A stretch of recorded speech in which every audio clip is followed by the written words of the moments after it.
नमस्कार। निकाय चुनाव 2014 को लेकर जन टीवी की इस विशेष प्रस्तुति में एक बार फिर से आपका स्वागत है। मैं हूं दीपक मेड़तवाल और आज हम बात करने वाले हैं भरतपुर के निकाय चुनाव की।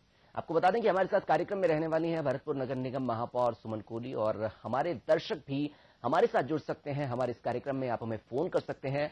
हमारे फोन नंबर बार बार आपको टीवी स्क्रीन पर दिखाए जा रहे हैं, इन पर आप हमसे जुड़ सकते हैं। आज हम बात कर रहे हैं भरतपुर निकाय चुनाव की।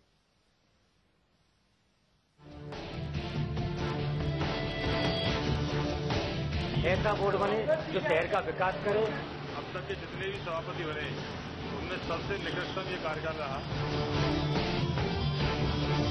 नगर परिषद के चेयरमैन तरफ से कोई ऐसा काम नहीं हुआ, विकास नहीं हुआ, पूरे भरतपुर में विकास नहीं हुआ। एक आध कोई रोड ऐसी रह गई हो कि जो नहीं हो पाई तो नहीं कह सकता हूँ, करीब करीब सारे काम हुए।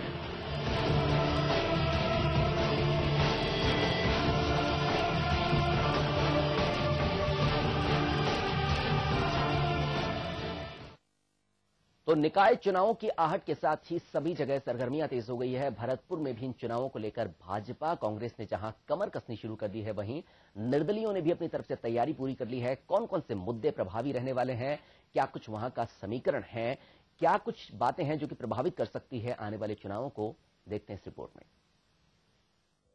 नगर परिषद से नगर निगम का दर्जा मिलने के बाद पहली बार निगम का बोर्ड बनने जा रहा है। भरतपुर में पहली बार महापौर चुना जाएगा। 1994 से भरतपुर में हुए नगर निगम के चुनावों में निर्दलीय प्रत्याशी ही सभापति बनता आया है, पर पहली बार हो रहे नगर निगम के चुनाव पर सबकी नजरें टिकी हुई हैं।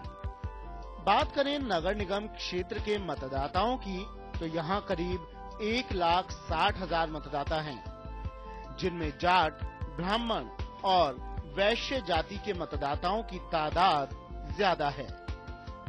पहले बने नगर निगम के सभापतियों की बात की जाए तो 1994 में विजय बंसल, 1999 में एससी के लिए रिजर्व सीट होने से शकुंतला कोली, 2009 में ओबीसी होने से शिव सिंह भोट को पार्षदों ने सभापति के रूप में चुना था।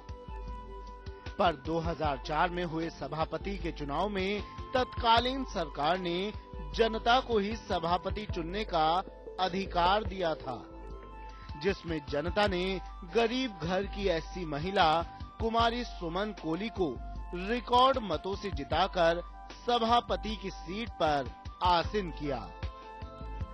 नगर निगम में वर्तमान में 50 पार्षद हैं, जिनमें 8 पार्षद भाजपा, 12 पार्षद कांग्रेस और 30 पार्षद निर्दलीय हैं।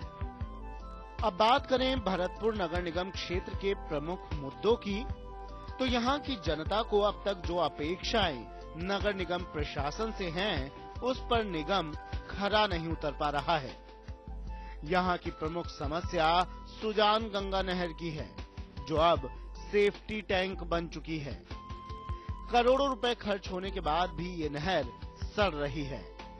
वहीं शहर में सीवरेज लाइन डालने, पानी की पाइपलाइन डालने सहित विद्युत लाइन डालने के नाम पर बार बार शहर की सभी गलियों को खोदने से जनता परेशान है। साथ ही बाजार भी पूरी तरह से खुदा होने से जनता में नगर निगम के खिलाफ रोष व्याप्त है और पूरी तरह से इसका दोषी नगर परिषद को मानती है। अब तक हुए विकास कार्यों से जनप्रतिनिधि जनता को कितना लुभा पाएंगे, ये तो चुनाव के दौरान ही पता चलेगा। नगर निगम का बोर्ड अब तक निर्दलियों के कब्जे में रहा है, उसमें भाजपा और कांग्रेस कितनी सेंध लगा पाएगी, ये देखने वाली बात होगी। भरतपुर से शिव कुमार, जन टीवी। नगर परिषद से तो हम आज बात कर रहे हैं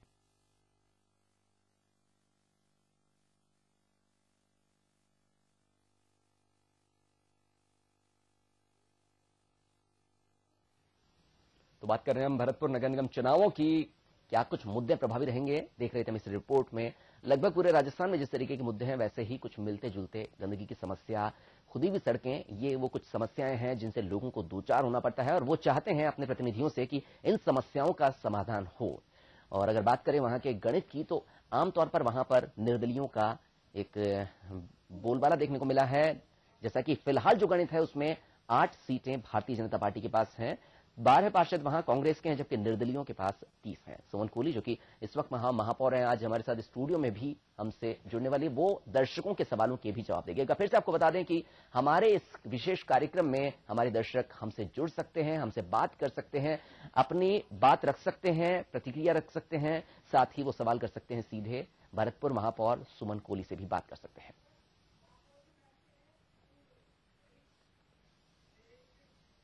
और जयपुर स्टूडियो से इस वक्त हमारे साथ भरतपुर महापौर सुमन कोहली जुड़ गई हैं। सुमन जी, बहुत बहुत स्वागत है जन टीवी स्टूडियो में। जी नमस्ते। सुमन जी, जिस तरीके से अभी हम भरतपुर के बारे में बात कर रहे थे, देख रहे थे क्या कुछ स्थिति है वहां पर, निर्दलियों का एक लगातार एक लंबे समय से वर्चस्व रहा है वहां पर, क्या आप सोचती हैं अब इस बार जो चुनाव होने वाले हैं वहां क्या कुछ संभावनाएं हैं, कौन कौन से मुद्दे प्रभावी हैं, किनके आधार पर जनता वोट देना पसंद करेगी?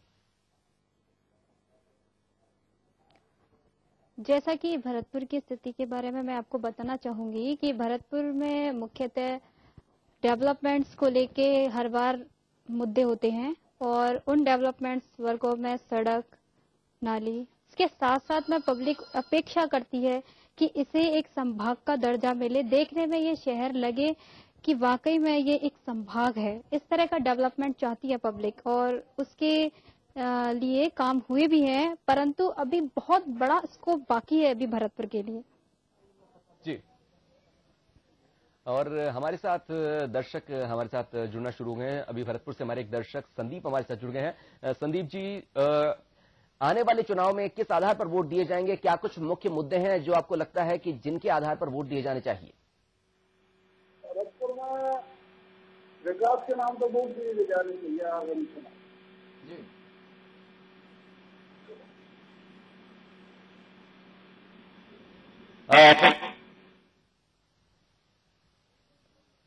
संदीप जी, अगर बात करें अब जिस तरीके से हम देखते आ रहे हैं वहां पर कांग्रेस और भारतीय जनता पार्टी के साथ वहां पर निर्दलियों का एक बहुत ज्यादा वर्चस्व देखने को मिला। फिलहाल 30 पार्षद वहां निर्दलीय हैं। क्या लगता है आपको, इस बार क्या स्थिति में परिवर्तन आने की संभावना है?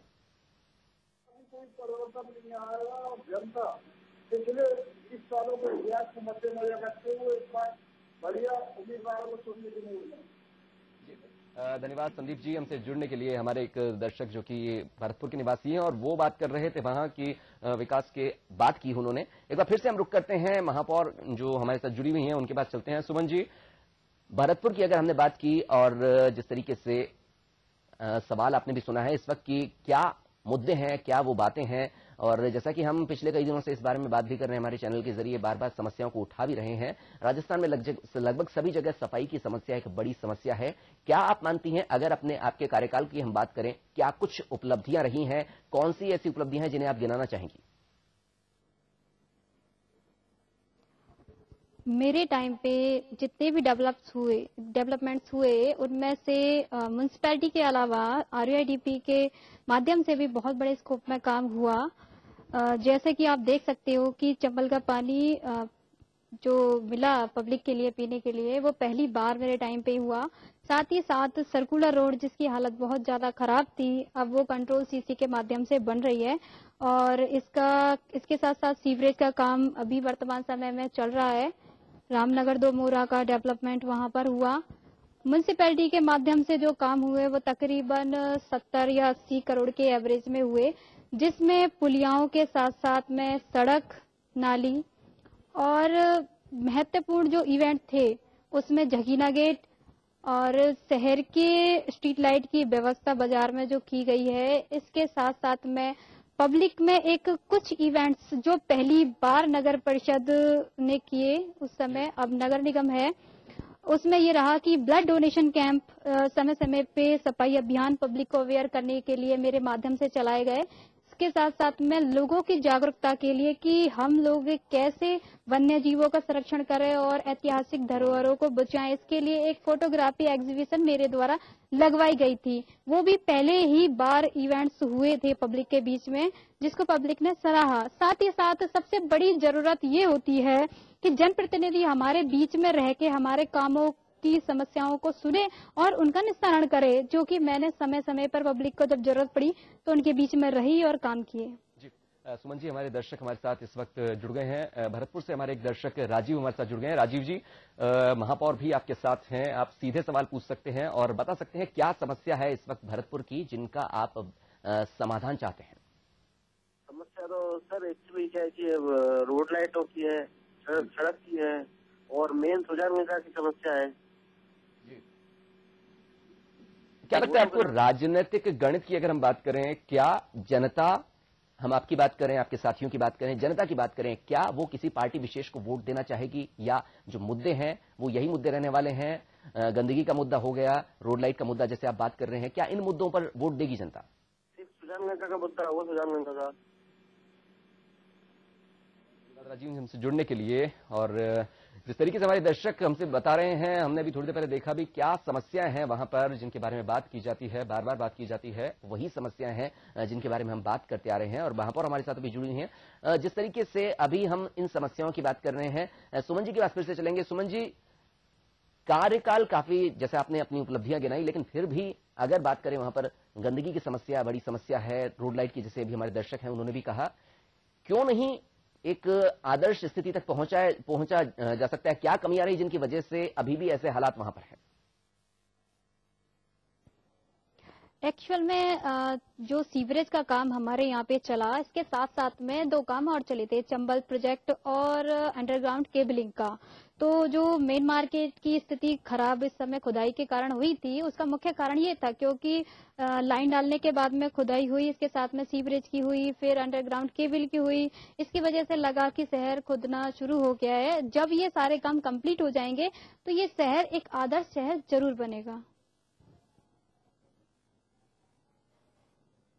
और अब हम बात करते हैं, रुक करते हैं, देखते हैं भरतपुर के कुछ आम लोगों की क्या राय है इस बारे में।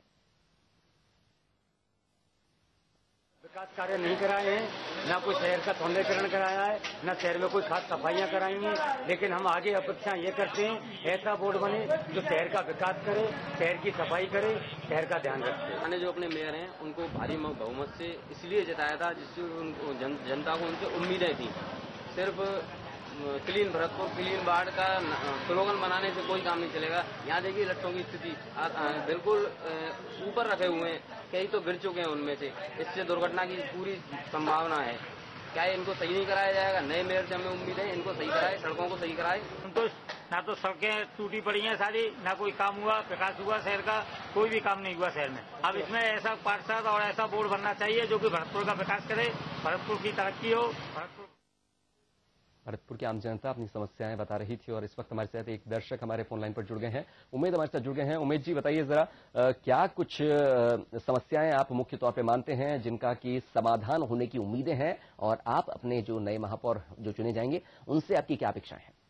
सबसे बड़ी बात यह है भाई साहब, हमारे यहाँ जो मेन प्रॉब्लम है वो सुजानगंगा नहर की है। उसके लिए प्रशासन या नगर निगम द्वारा कोई भी ऐसा ठोस कदम नहीं उठाए गए हैं जिससे कि सुजानगंगा नहर का उद्धार हो सके, पहली चीज। दूसरी चीज, सड़कें इन्होंने बनवाई, ये बिल्कुल सही है, लेकिन उन सड़कों को बनवाने का कोई फायदा नहीं हुआ। कारण के RUIDP द्वारा, इलेक्ट्रिसिटी बोर्ड द्वारा केबलें डाली जा रही हैं जिससे पूरी सड़कें खुदी हुई हैं, जिससे लोग बहुत परेशान हैं।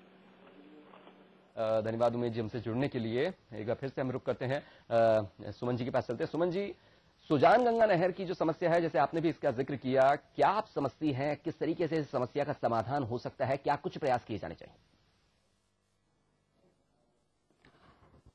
सुजानगंगा नहर शहर का एक बहुत बड़ा मुद्दा है और इसके लिए सबसे बड़ी समस्या ये है कि ये अभी मैटर जो है कोर्ट में चल रहा है, जिसके कारण हर डिपार्टमेंट अपने आप में बाध्य है। जिसकी जो जिम्मेवारी है वो अपनी जिम्मेवारी प्ले कर रहा है, लेकिन सबसे बड़ा जो रोल है इसमें वो आर्कियोलॉजी डिपार्टमेंट का है, क्योंकि मोटवाल और अन्य जो कार्य किए जाने हैं वो उन्हीं के अधीन है। कई बार हमने खुद भी पहल की है, उन लोगों से मिले भी, उनके अधिकारियों से भी मिले हैं, तो उन्होंने कार्य स्टार्ट भी किया है, लेकिन उन्होंने जो गति पकड़ रखी है वो बहुत धीमी है, कछुए की चाल से चल रही है। इसके साथ साथ में कोर्ट में भी ये मैटर चल रहा है, इसलिए इसमें एक लंबा समय लगेगा और एक बड़े प्रोजेक्ट की इसमें जरूरत है, जिसके साथ साथ में फंड की भी जरूरत है, क्योंकि एक बहुत बड़ा फंड इसके लिए चाहिए, इसको रीओपन